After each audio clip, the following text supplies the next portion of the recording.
రాష్ట్ర వ్యాప్తంగా సుమారు 80 లక్షల మంది ఇందిరమ్మ ఇళ్లు కావాలని ఆ రోజు అభ్యర్థించడం జరిగింది. ఈ 80 లక్షల ఇళ్లు అడిగిన వాళ్ళలో జెన్యూన్ ఎవరున్నారు?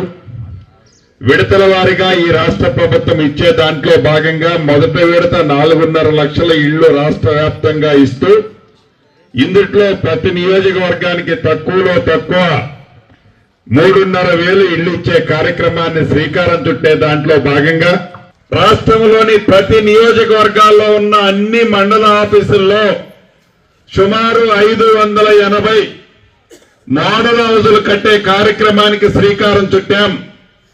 దాంట్లో భాగంగానే ఇప్పుడే శంకుస్థాపన చేసుకున్నాం. కూసుమంచి మండలంలో ఇవాళ 13వ తారీఖు డిసెంబర్ సంక్రాంతి రోజు అంటే మళ్ళీ జనవరి 13వ తారీఖు కల్లా ఈ మోడల్ హౌస్ ని కూసుమంచిలో పూర్తి చేయటం జరుగుతుంది. దీన్ని ఈ మండలంలో ఉన్న వాళ్ళు ఇల్లు శాంక్షన్ ఈలోపే చేస్తాం. ఈ కంప్లీషన్ అయిన దాన్ని చూసుకొని ఎలా తక్కువ రేటులో నాణ్యతతో ఎలా కట్టొచ్చు అనేది ఇది చూసే విధంగా ఈ మోడల్ హౌస్ నిర్మిస్తున్నాము. ఆరోపణలు చూపించి ఇల్లు ఇవ్వకుండా తప్పించుకోవాలన్నది ఇందిరమ్మ ప్రభుత్వ ఉద్దేశం కాదు.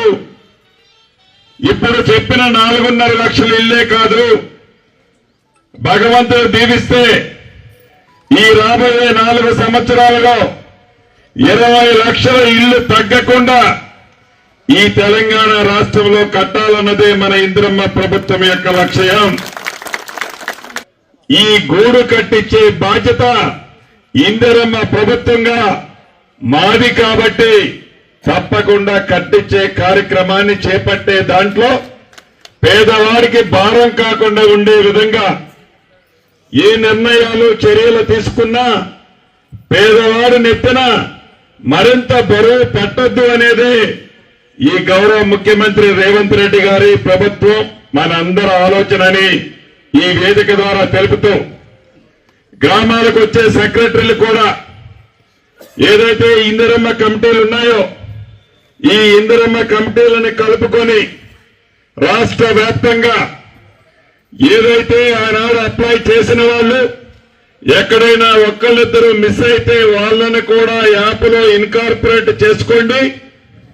అప్పుడు మిస్ అయిన వాళ్ళు తప్పకుండా వారి మరొక అప్లికేషన్ ని ఆ ప్రజాపాలన కౌంటర్లో ఇచ్చే వెసులుబాటుని మళ్లీ కల్పించామని తెలుపుతూ తప్పకుండా పేదవాడి కలని ఈ ఇందిరమ్మ ప్రభుత్వం నెరవేరుస్తుందని తెలుపుతూ సెలవు తీసుకుంటాం.